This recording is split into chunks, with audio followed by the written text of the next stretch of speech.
الحمد لله وكفى وسلام على عباده الذين اصطفى أما بعد فأعوذ بالله من الشيطان الرجيم بسم الله الرحمن الرحيم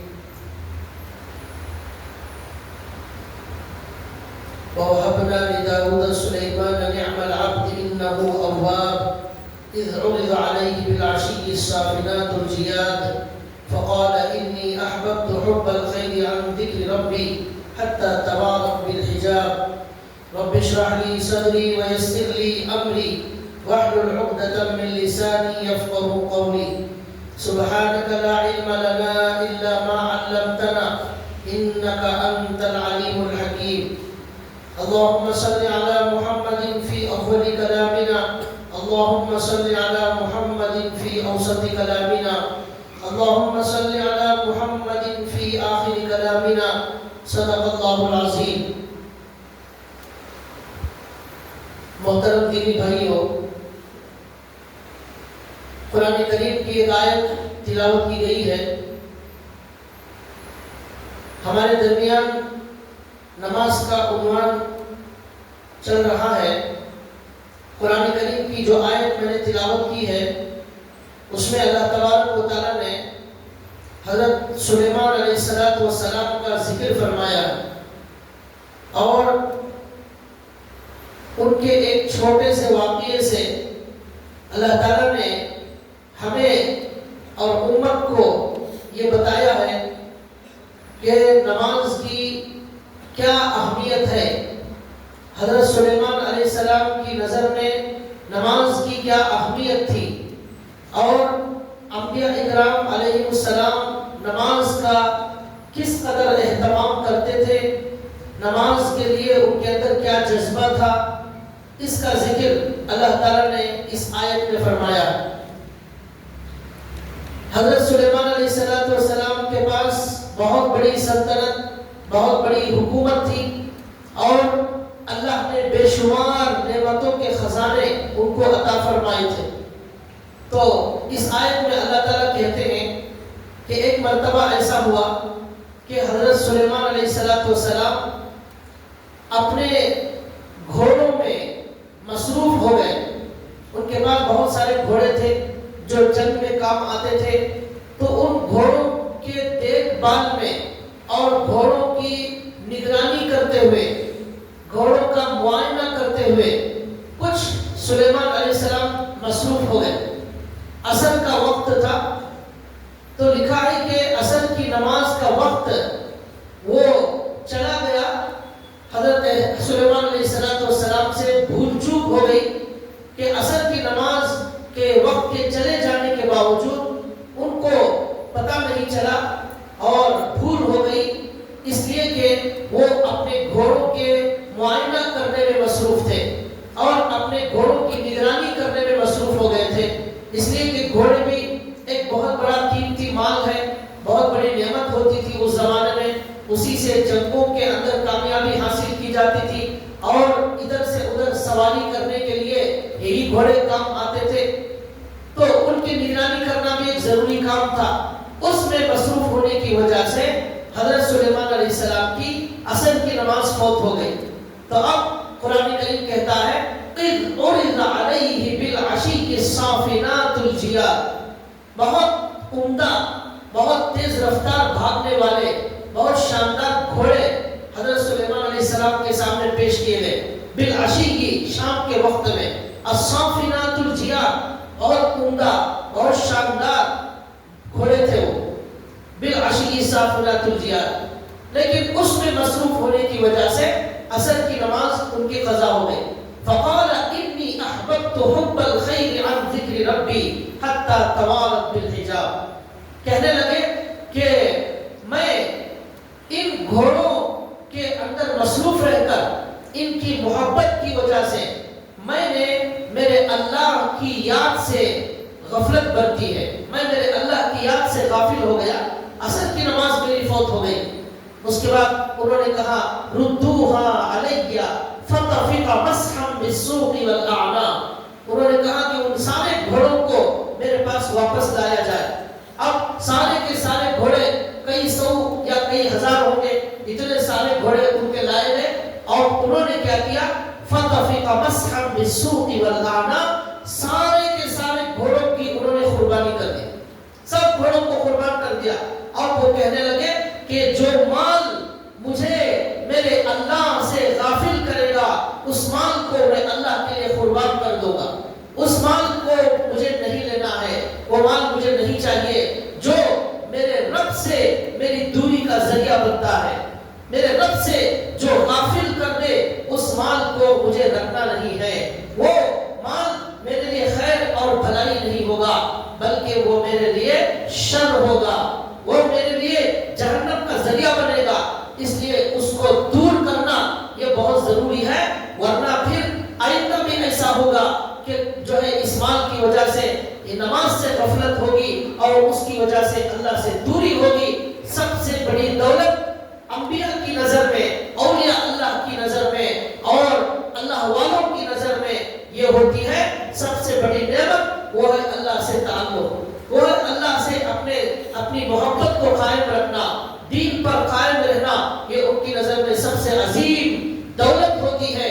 اس دولت کے سامنے دنیا کی کوئی دولت ان کی نظر میں دولت نہیں ہوتی. اس لیے اللہ نے اس کا 23ویں پارے میں ذکر فرمایا اور امت کو یہ بتایا کہ پہلے انبیاء اولیاء اللہ ایسے ہوتے تھے. حضرت سلیمان علیہ السلام نبی تھے اور نبی جان بوجھ کر نماز نہیں چھوڑتے تھے. کبھی اتفاق سے ایک نماز ان کی چھوٹ گئی تو جس دولت نے جو دولت نماز چھوٹنے کا ذریعہ بنی اس دولت کو انہوں نے قربان کر دیا. فطفق مسحا بالسوق والاعناق، بہت زیادہ گھوڑے تھے اور بہت بڑا مال تھا. اس آج کے زمانے میں کار کی جو اہمیت ہے اس زمانے میں گھوڑے کی وہی اہمیت تھی. تیز رفتار سواری تھی. تو کسی کے پاس سمجھیے اگر 100 کار ہے تو 100 گھوڑے کے برابر تھا.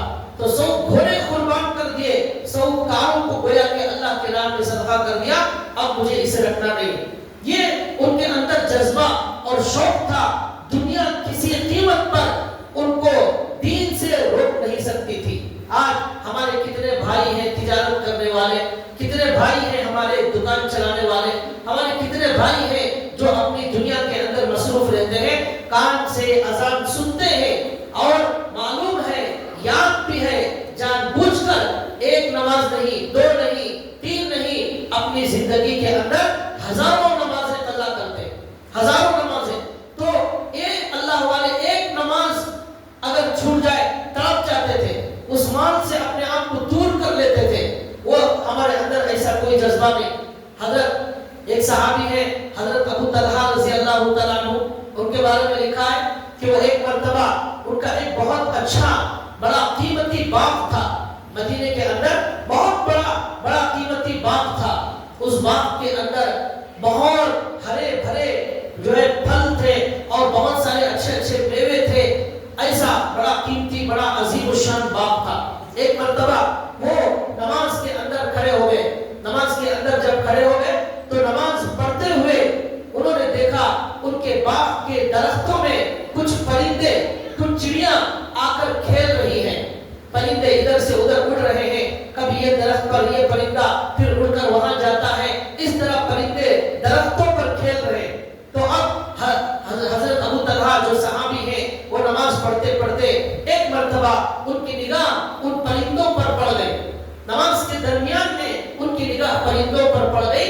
اب نماز کے بعد خیال آیا کہ یہ میں نے کیا حرکت کر دی کہ نماز کے اندر میری توجہ اور میرا دھیان اللہ کی طرف رہنے کے بجائے اس دنیا کی طرف جا رہا ہے اور میرے باغ کی طرف جا رہا ہے، میرے باغ کے درختوں کی طرف جا رہا ہے. وہاں کا جو پرندوں کے کھیلنے کا جو دلکش منظر ہے اس منظر کی طرف میرا دھیان جا رہا ہے.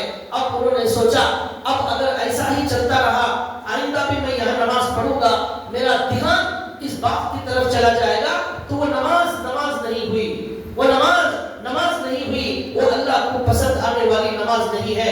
چنانچہ گئے اللہ کے رسول صلی اللہ علیہ وسلم کی خدمت میں اور کہا یا رسول اللہ نے قرآن میں فرمایا ہے لن تنالوا البر حتى تنفقوا مما تحبون. تم ہرگز نیکی کو حاصل نہیں کر سکتے جب تک کہ تم اپنی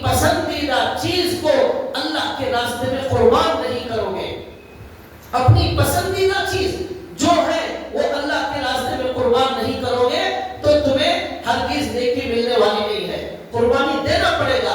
انہوں نے کہا یا رسول اللہ میری سب سے پسندیدہ چیز وہ ہے مدینے کا میرا بہت بڑا باغ، اس باغ کو اللہ کے راستے میں صدقہ کرنے کے لیے آیا ہوں، اور اس لیے آیا ہوں کہ یہ باغ آج میری نماز میں میری توجہ کو اللہ سے ہٹا کر یہ دنیا کی طرف میرا دھیان لگا رہا ہے، اس لیے میں اس باغ کو میرے پاس رکھنا نہیں چاہتا، جو میرے اور میرے اللہ کے درمیان میں رکاوٹ بن جائے وہ باغ میں رکھ نہیں سکتا، آپ اسے قبول کر لیجئے اور صدقہ کر دیجئے۔ اللہ قرآن میں کہتے ہیں سب سے پسندیدہ چیز وہ اللہ کے راستے میں قربان کرو، ورنہ نیکی کو نہیں پا سکتے، اس لیے میں صدقہ کر رہا ہوں۔ ہمارے نبی نے کہا تمہارے رشتہ داروں میں جو لوگ غریب ہیں ان پر یہ بات صدقہ کر دو، یہ پورا مال رشتہ داروں میں تقسیم کر دو۔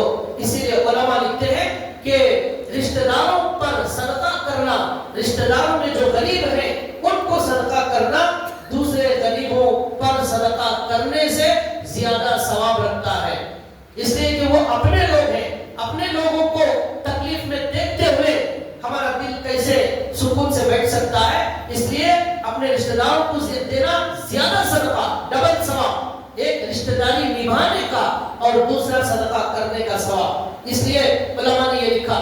تو دیکھیے یہ صحابی نے کیا کیا، نماز کو روکنے والی چیز، نماز کے اندر خشوع اور خضوع میں خلل پیدا کرنے والے باغ کو اور اس دنیا کو انہوں نے اللہ کے راستے میں صدقہ کر دیا۔ آج ہم اسی نماز کو روکنے والے دکان کو اور بڑھاتے ہیں، ایک دکان پہلے ظہر سے روک رہا تھا، اب 2 دکان ہو گئے، اب 2 دکان کی وجہ سے ظہر بھی گئی اور عصر بھی گئی، اس کے بعد اور ایک دکان بڑھ گیا، اب اس کے بعد مغرب بھی چلی گئی، جیسا جیسا مال بڑھ رہا ہے ویسی ویسی نمازیں ہماری ختم ہو رہی ہیں۔ اس طرح دنیا کا مال تو بڑھ رہا ہے لیکن آخرت کا بہت بڑا اور نقصان اور خسارہ ہو رہا ہے۔ جو مال چھوڑ کر جانے والے ہیں اس کو جمانے کی بہت فکر ہو رہی ہے، جو مال لے کر جانے والے ہیں آخرت میں اس کا ہمارا بہت بڑا نقصان ہو رہا ہے اور ہمیں یہ سمجھ میں آنے والا نہیں۔ ہمارے نبی نے فرمایا ایک حدیث میں یقول الرجل مالی مالی وهل لك من مالك الا ما اكلت فافنيت او لبست فابليت او تصدقت فاجمعت۔ ارے انسان کہتا ہے میرا مال، میرا گھر، میری دکان، میرا بنگلہ، میری گاڑی، یہ انسان کہتا ہے صرف 3 مال تیرے ہیں، اس کے علاوہ کوئی مال تیرا نہیں۔ ایک جو تو نے کھایا اور غلاظت بن کر وہ نکل گیا، اذا اکلتا فافنیتا، اکلتا فافنیتا، کھایا اور جو ہے وہ ضائع ہو گیا، یہ تیرا مال تو نے استعمال کر لیا۔ او لبست فابلیتا، جو کپڑا پہنا اور وہ کپڑا بوسیدہ ہو گیا، وہی تیرا مال ہے جو تو نے استعمال کر لیا۔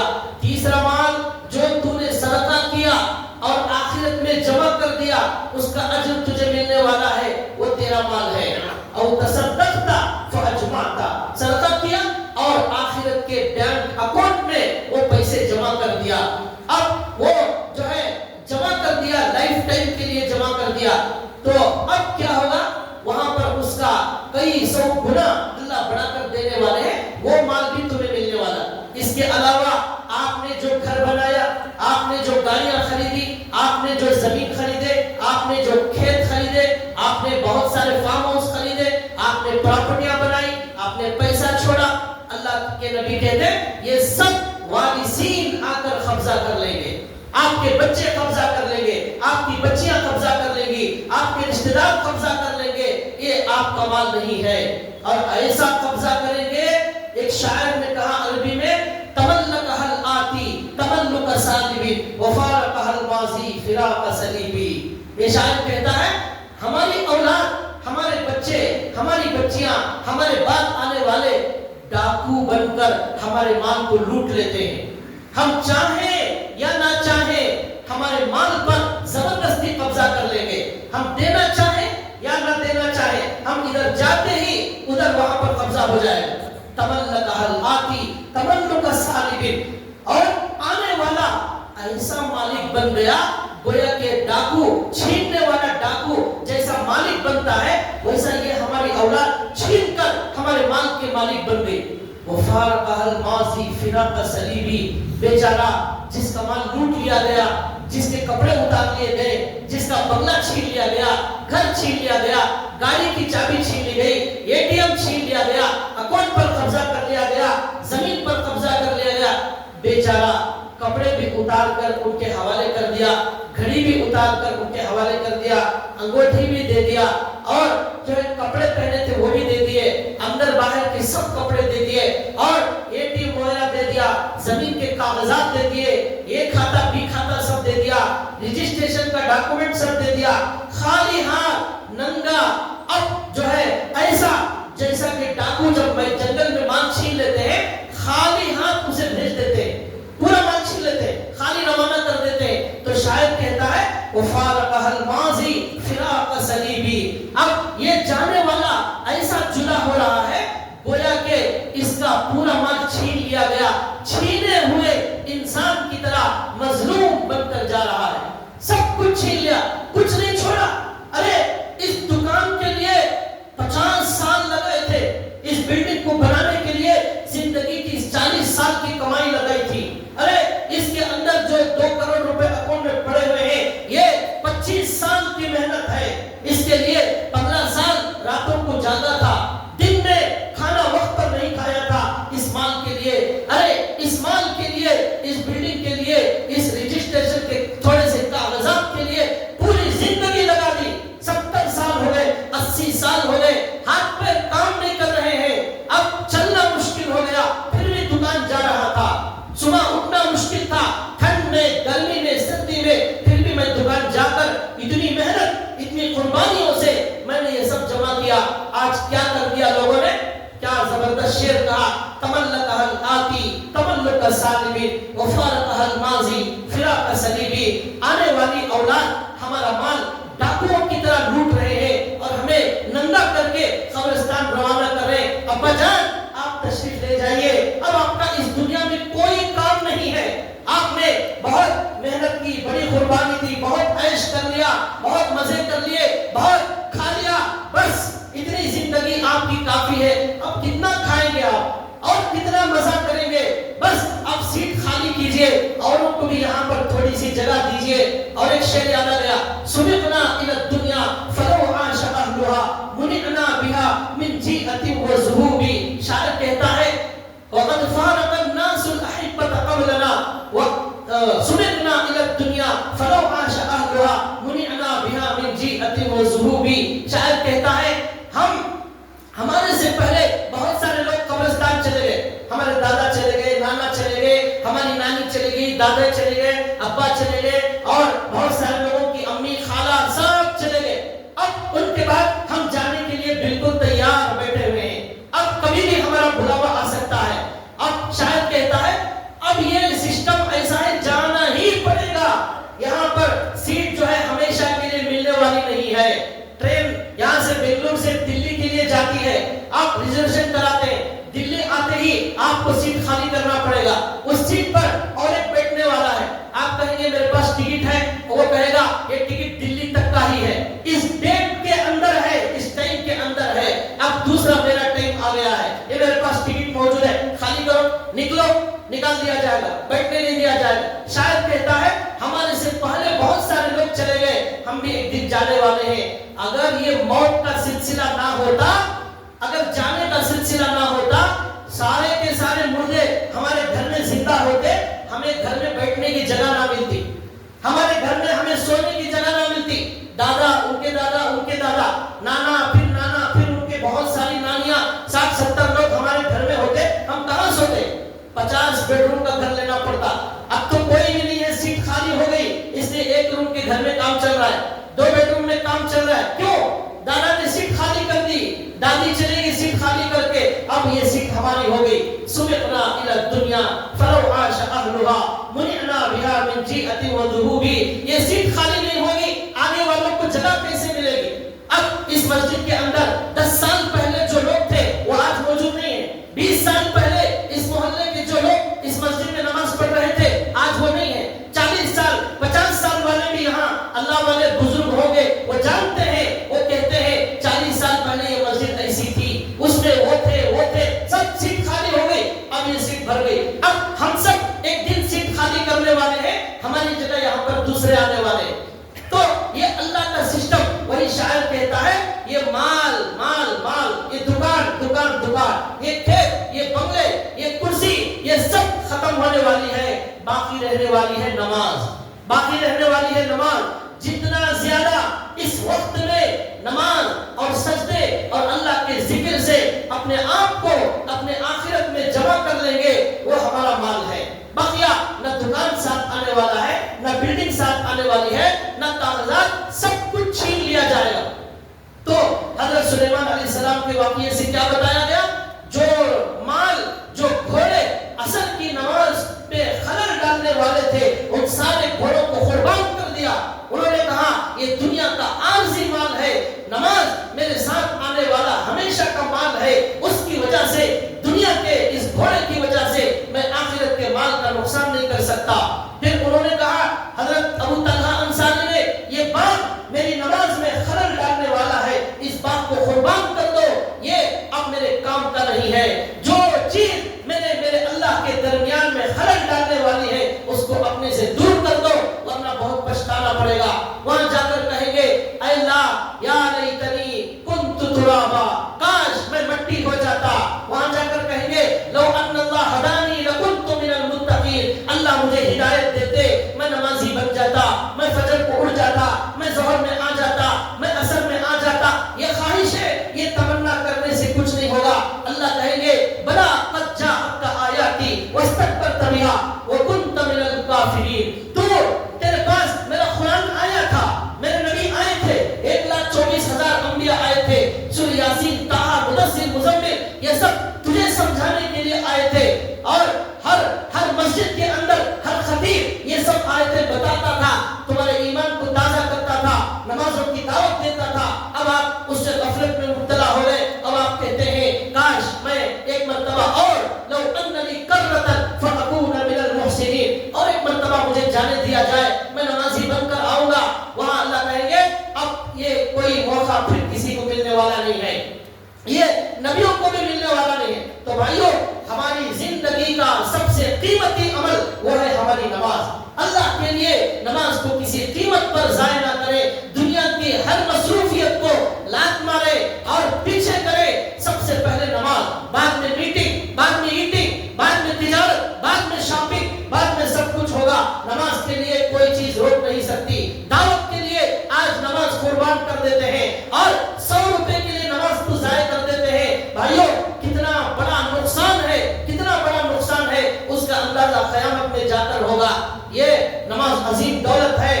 یہ نماز گناہوں سے روکنے والی ہے. یہ نماز گناہوں سے روکنے والی ہے. اگر کسی کے اندر گناہوں کی عادت ہے، وہ چاہتے ہیں کہ ہم گناہوں سے بچ جائیں، قرآن کہتا ہے ان الصلاۃ تنہی عن الفحشاء والمنکر، بے شک نماز برائی سے اور بے حیائی سے روکنے والی ہے. آپ نماز پڑھیں، یہ نماز آپ کو گناہوں سے بچائے گی. ایک اللہ والے گزرے ہیں حضرت مفتی مظفر حسین صاحب رحمۃ اللہ علیہ.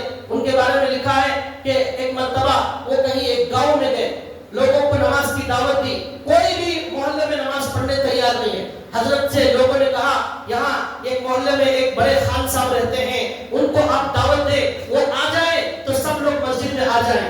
یہ حضرت گئے مفتی صاحب خان صاحب کے پاس. خان صاحب شراب پی کر پڑے ہوئے تھے اور خان صاحب کو انہوں نے کہا حضرت آپ آ جائیں، سارے محلے والے آپ کی وجہ سے نماز میں آ جائیں گے. انہوں نے کہا کہ میں شراب نہیں چھوڑ سکتا اور وضو نہیں بنا سکتا. یہ 2 شرطیں منظور ہیں تو میں مسجد آنے تیار ہوں. انہوں نے کہا حضرت منظور ہے، آپ شراب بھی پیجئے اور بغیر وضو کے مسجد آ جائیے.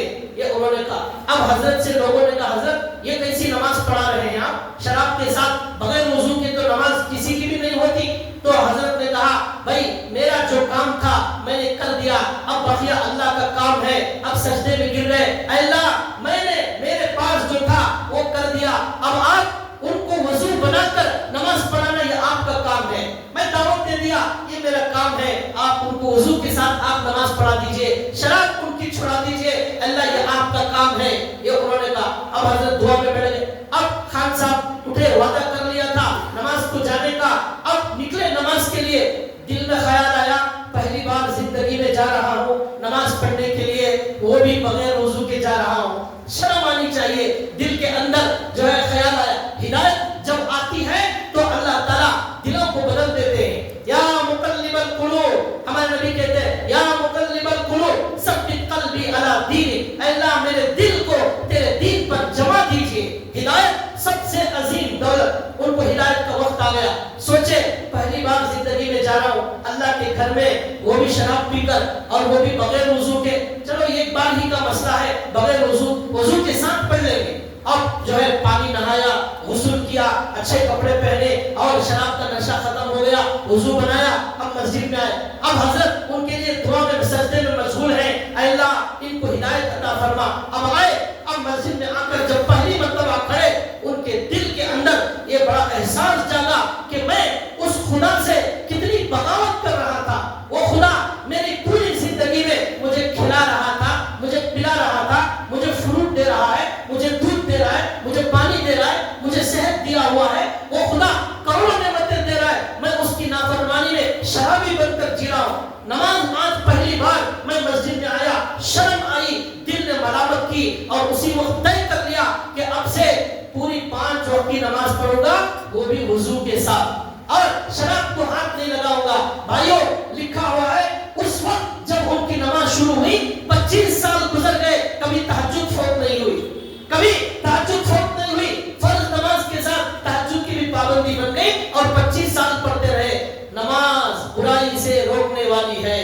ان الصلاۃ تنہا عن الفحشاء والمنکر. کوئی بھی گناہ ہو نماز کی پابندی شروع کرو. نمازی کو شرم آئے گی، میں نمازی ہو کر کیسے جھوٹ بولوں، میں نمازی ہو کر کیسے حرام کھاؤں، میں نمازی ہو کر دوسروں کو کیسی تکلیف دو، میں نمازی ہو کر آنکھوں کا گناہ کیسے کرو. یہ نماز انسان کو گناہوں سے روکتی ہے. یہ نماز وہ عظیم دولت ہے. اللہ کے نبی صلی اللہ علیہ وسلم کی ایک حدیث میں آتا ہے، ایک صحابی ہے، ان کا نام ہے ربیعہ بن کعب الاسلمی رضی اللہ تعالیٰ. ان کے بارے میں لکھا ہے کہ وہ کہتے ہیں کہ میں ہمارے نبی صلی اللہ علیہ وسلم کو وضو کے لیے پانی رکھنے کی خدمت کرتا تھا، وضو کے لیے ہمارے نبی کو مسواک دیتا تھا، ہمارے نبی کو وضو کے بعد پوچھنے کے لیے ٹاول دیا کرتا تھا، ایسی میں خدمت کرتا تھا، پانی جگ میں لا کر رکھتا تھا. یہ خدمت میری خدمت تھی اور یہ خدمت دن میں نہیں رات میں بھی کرتا تھا. تہجد میں اٹھ جاتا تھا. ہمارے نبی جب تہجد میں اٹھتے ان سے پہلے میں اٹھ کر وضو کا پانی رکھ دیتا تھا.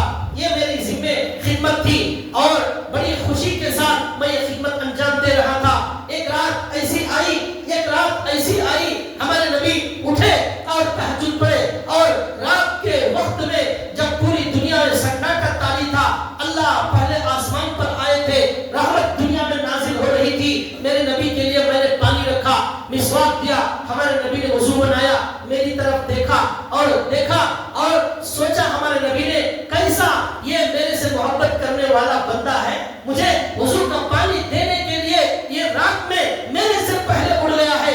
کیا محبت ہے، کیا جذبہ ہے. ہمارے نبی کی رحمت جوش میں آئی. اللہ کی رحمت بھی جوش میں آتی ہے. ہمارے نبی رحمت للعالمین، ان کی رحمت جوش میں آئی اور ہمارے نبی نے ان کو دیکھ کر کہا سل. کیا کہا؟ سل، مانگو، کیا مانگنا ہے مانگو. یہ ہمارے نبی نے کہا. رات کے اس مبارک وقت میں ہمارے نبی آفت دے رہے ہیں، مانگو، کیا مانگنا ہے مانگو. زبردست آفت کا فائدہ اٹھا سکتے کوئی بھی نہیں ہے. وہاں کوئی صحابی موجود نہیں ہے، ابو بکر، عمر، عثمان و علی کوئی بھی موجود نہیں. یہ اکیلے ایسا زبردست آفت تہجد وقت میں نبی کی رحمت جوش میں آ گئی. اب ہم ہوتے تو ہم کیا کہتے؟ ہمیں 5 کروڑ روپے دلا دیجیے، ہمیں ہمارا دکان خراب ہو گیا وہ دلا دیجیے، ہمارے زمین پر خمسہ ہو گیا ہے، ایک چور بڑھ گیا ہے، اس کی موت آ جائے، ایسی دعا کرا دیتے. کسی ایسا موقع ملتا. لیکن قربان جائیے صحابہ کے ایمان پر، قربان جائیے ان کے ٹیسٹ پر، قربان جائیے ان کی خواہش پر سلام ہو، ان کے جذبے پر سلام ہو. مانگا تو کیا مانگا؟ ایسی عجیب دولت مانگی، اس سے بڑھ کر دنیا میں کوئی دولت نہیں. نہ آسمان کی اس کی نظر میں کوئی قیمت ہے، زمین کی کوئی قیمت ہے، چاند کی کوئی قیمت نہیں، سورج کی کوئی قیمت نہیں. ایک پردے میں وہ نعمت رکھ دی جائے، ایک پردے میں زمین، آسمان، چاند، ستارے، پوری زمین کا سونا رکھ دیا جائے، اس کی نظر میں کوئی قیمت نہیں. ایسی دولت مانگ لی. کیا مانگا؟ انہوں نے کہا مرافقتک فی الجنہ، یا رسول اللہ جنت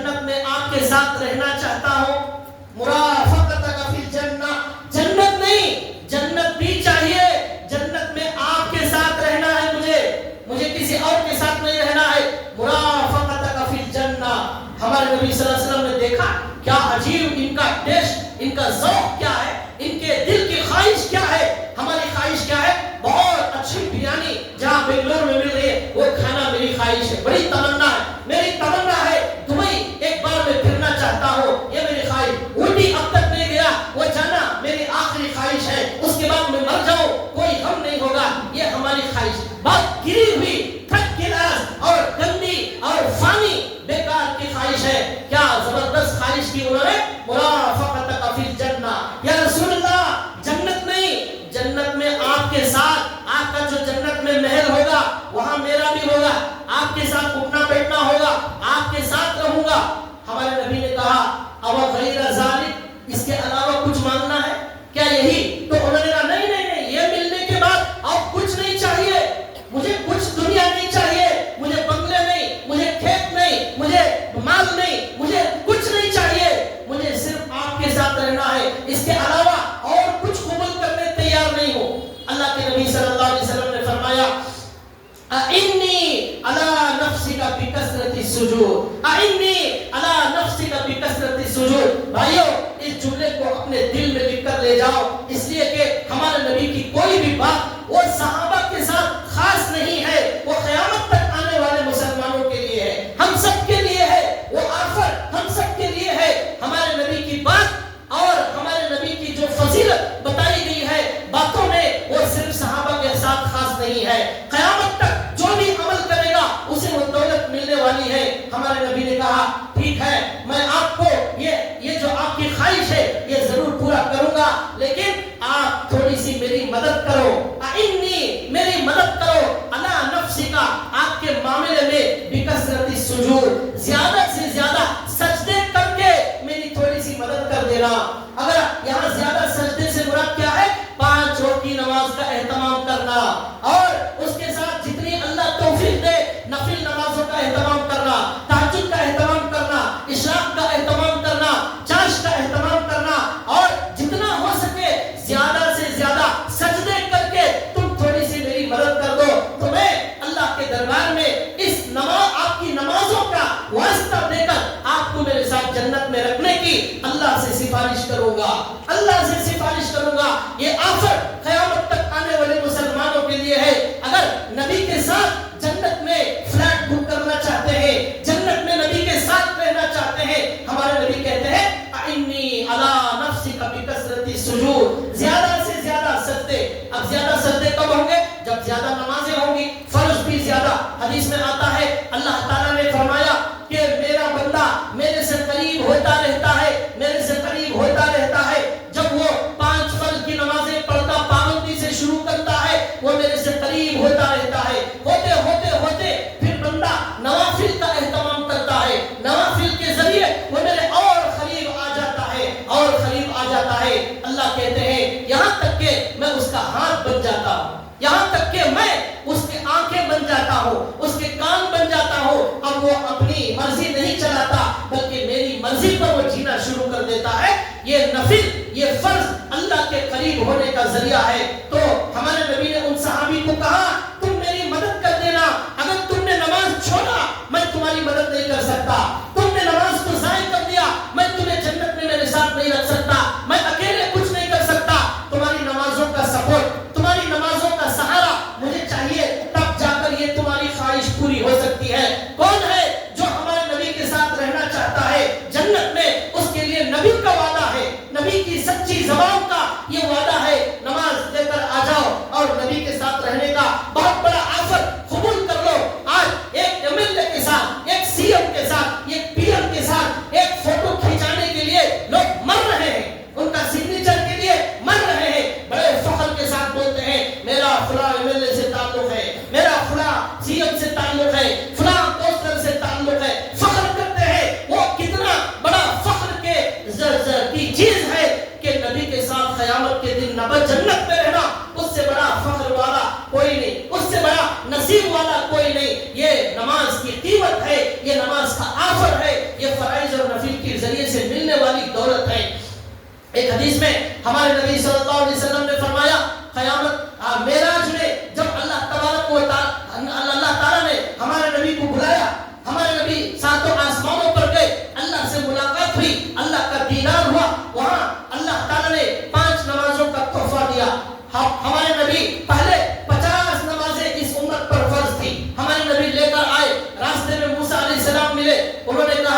السلام علیکم یا رسول محمد صلی اللہ علیہ وسلم، اللہ نے کیا دیا؟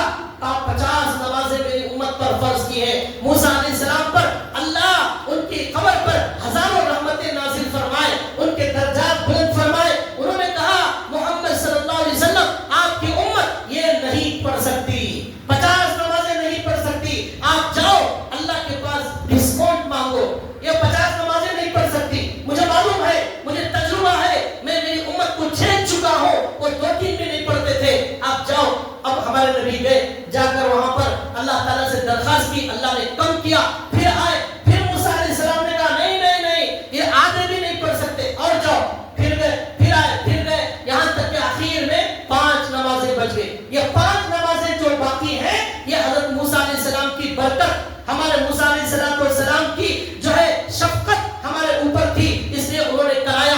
اب 5 لے کر آئے، اب موسیٰ علیہ السلام نے کہا یا رسول اللہ یہ 5 بھی نہیں پڑھیں گے، نہیں پڑھیں گے، ہرگز نہیں پڑھیں گے، آپ جائیے، پلیز جائیے، اللہ کے پاس جائیے اور جا کر کہیے نہیں پڑھتے 5 بھی، مجھے معلوم ہے نہیں پڑھیں گے، مجھے تجربہ ہے، میں اس امت کو دیکھ چکا ہوں، نہیں پڑھیں گے۔ ہمارے نبی صلی اللہ علیہ وسلم نے ایک جملہ کہا، بخاری شریف کے اندر جملہ ہے، موسیٰ سے کہا اب مجھے اللہ کے پاس جانے شرم آتی ہے، اب مجھے اللہ کے پاس جانے شرم آتی ہے۔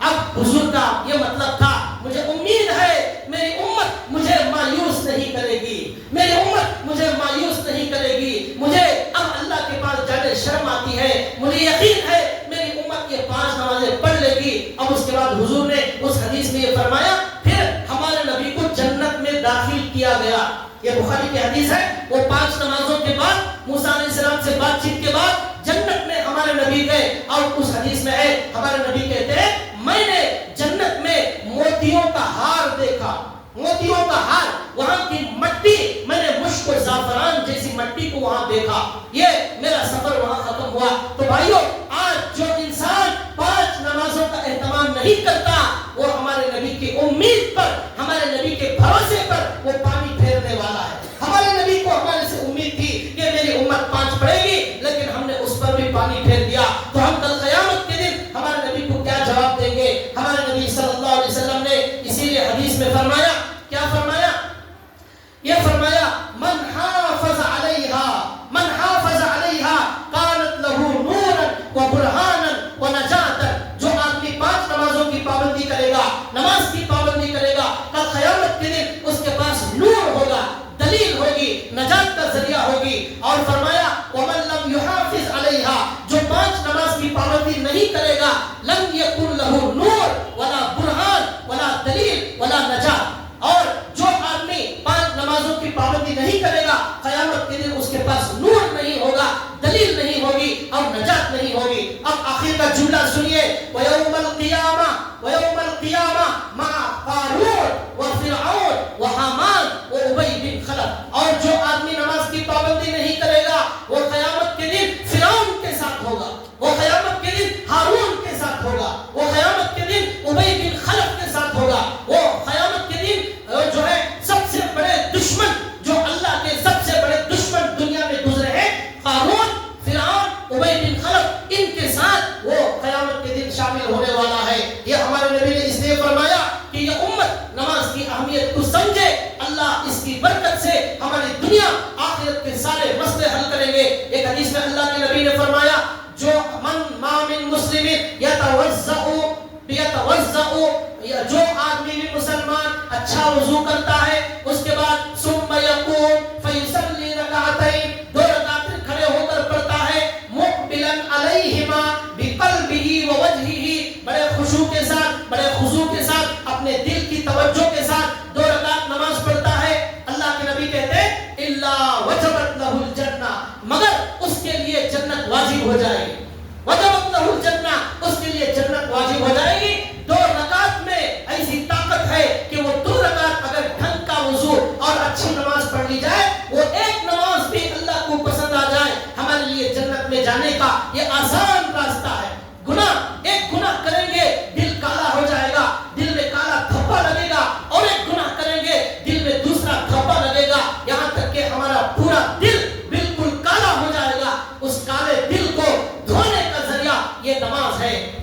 میں اللہ کے نبی نے فرمایا ارأیتم لو ان نہرا بباب احدکم فیغتسل منہ خمس مرات اللہ کے نبی نے فرمایا هل يبقى من درنه من شيء قالوا لا یا رسول اللہ فقال رسول اللہ صلی اللہ علیہ وسلم يمحو الله بهن الخطايا اگر تمہارے دروازے پر پانی کی نہر موجود ہو اس میں 5 وقت اگر پانی سے غسل کر لیا جائے کیا کوئی گندگی تمہارے بدن پر باقی رہے گی؟ صحابہ نے کہا نہیں. اللہ کے رسول نے فرمایا 5 نماز پڑھنے والے کے گناہ اللہ اسی طرح صاف کر دیتے ہیں جیسے وہ نہر ہماری گندگی کو صاف کر دیتی ہے. اللہ تعالیٰ سے دعا ہے اللہ تعالیٰ ہمیں 5 وقت کا نمازی بنائے اور ہماری زندگی میں جو قضا نمازیں باقی ہیں ان کی بہت زیادہ فکر کرے. اس کا آسان طریقہ یہ ہے ہر نماز کے ساتھ ایک نماز پڑھنا شروع کر دیں اور نیت کیا کریں یاد نہیں ہے. 2 سال کی نمازیں 3 سال کی نمازیں یاد نہیں ہے. اب نیت کیسا کریں؟ اے اللہ میں میری زندگی میں جو ظہر کی نمازیں جتنی بھی نمازیں باقی ہیں ان میں سب سے پہلی چھوٹی ہوئی ظہر کی نماز کی اے اللہ میں قضا کرتا ہوں. یہ نیت کرے اور نماز پڑھ لے. ہر وقت یہی نیت کرنا ہے اے اللہ اب جو جتنی نمازیں قضا باقی ہیں ان میں کی پہلی نماز کی قضا کی میں نیت کرتا ہوں. یہ نیت کریں پڑھ لے ورنہ یہ بوجھ ہمارا ختم ہونے والا نہیں. عمر چلی جائے گی اور پھر افسوس کرتے رہیں گے 5-10 سال کی نمازیں باقی رہ جائیں گی. اللہ تعالیٰ سے دعا ہے اللہ عمل کی توفیق عطا فرمائے. آخر میں